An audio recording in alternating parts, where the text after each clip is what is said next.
Good Friday हमें सलीब के एक ऐसे मंजर पर ले जाता है जहाँ दुख, तकलीफ और गहरी खामोशी है। At the very heart of it, we hear a haunting cry.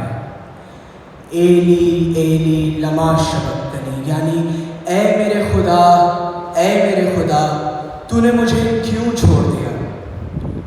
सलीब पे लटके ये यीशु मसीह का चौथा कलमा था।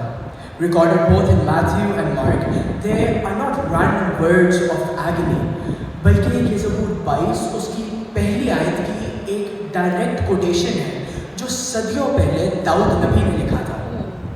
This cry is full of emotional weight and deep theological meaning. एक ऐसी पुकार जो ज़मीन और आसमान को हिला देती है। What Jesus endured on the cross was more than physical pain. हाँ, कील उसके हाथों और पाँव में ठोके गए, हाँ वो मारा गया, उसका खून बहा, but the deepest wound was spiritual. On the cross, Jesus bore the full weight of our sin. He became the very thing that God cannot look up to, sin itself. पौलुस रसूल ने दूसरे कुरिन्थियों 5वें बाब 21वीं आयत में यूँ लिखा है, जो गुनाह से वाकिफ ना था उसी को उसने हमारे वास्ते गुनाह ठहराया। यीशु ने खुदा से ऐसी जुदाई पाई, not because he did anything wrong, लेकिन क्योंकि उसने हमारे गुनाह उठाए। The perfect fellowship he had with the father was for that moment broken.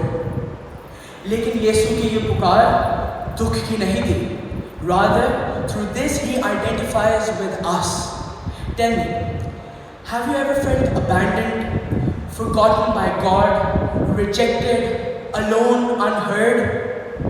Jesus knows that pain. उसकी पुकार में हमारी पुकार शामिल है कि ऐ खुदा तू कहाँ है? God, where are you? But this is where the beauty of Emmanuel shines through. God with us. खुदा हमारे साथ है।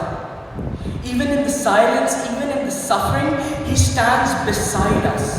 वो सिर्फ हमसे हमदर्दी नहीं करता, वो हमारे साथ हमारे दुख में खुद होता है। Jesus' words also point us back to the prophecy. ज़बूर 22 जो इसी पुकार से शुरू होता है, सलीब का एक मंजर पेश करती है, centuries before crucifixion even existed. वो मेरे हाथ और मेरे पाँव छेदते हैं, वो मेरे कपड़े आपस में बांटते हैं और मेरी पोशाक पर कुर्रा डालते हैं। वो सब जो मुझे देखते हैं मेरा मजाक उड़ाते हैं। This is no coincidence.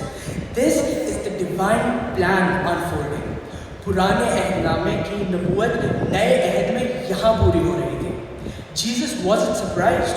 He was fulfilling what was written. This was the moment where the scripture and the Savior were coming together in perfect unity. And yet, a mystery remains. How can the Son be forgotten or forsaken by the Father? अपनी लोहे सफ़ात में यीशु कभी बाप से जुदा नहीं हुआ, लेकिन अपनी इंसानी फितरत में उसने सच में वही तन्हाई महसूस की, वो खामोशी जिसका हम भी सामना करते हैं। He entered into the depths of human despair not as an observer but as a participant.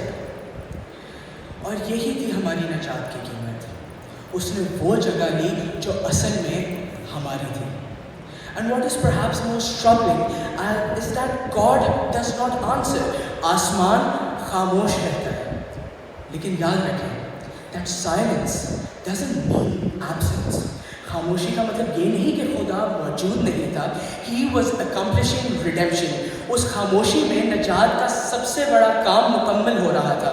और जवाब आया 3 दिन बाद। The silence of Good Friday gave way to the shout of Easter Sunday. Yet, even in his agony, Jesus begins his cry with my God. सिर्फ खुदा नहीं, मेरे खुदा। Even in his forsakenness, Jesus clings to trust. This is faith in the dark. ज़बूर 22 भी अंधेरे में शुरू होता है मगर उम्मीद पे ख़त्म होता है। 24वीं आयत कहती है, क्योंकि उसने ना तो मुसीबत ज़दा की मुसीबत को हकीर जाना, ना उससे नफरत की, ना उसने अपना मुंह छुपाया, बल्कि जब उसने खुदा से फरियाद की तो उसने सुन ली। When God feels far, when prayers seem unanswered, we can still say, "My God." We are invited to trust not in what we see, but in who He is. ये पुकार कहानी का इख्तिताम नहीं थी, बल्कि एक नया आगाज था। Jesus was forsaken, so we would never be. वो अंधेरे में गया ताकि हम रोशनी में चल सकें। उसने खामोशी बर्दाश्त की ताकि हम फजल की आवाज़ सुन सकें। From the silence of the cross to the glory of the resurrection, God speaks, and this is what He says. तुम तन्हा नहीं छोड़े गए, तुम भूले नहीं गए, तुम्हें नजात मिली है। Because Jesus was forsaken, we are accepted. Because He was alone, we are not. Amen.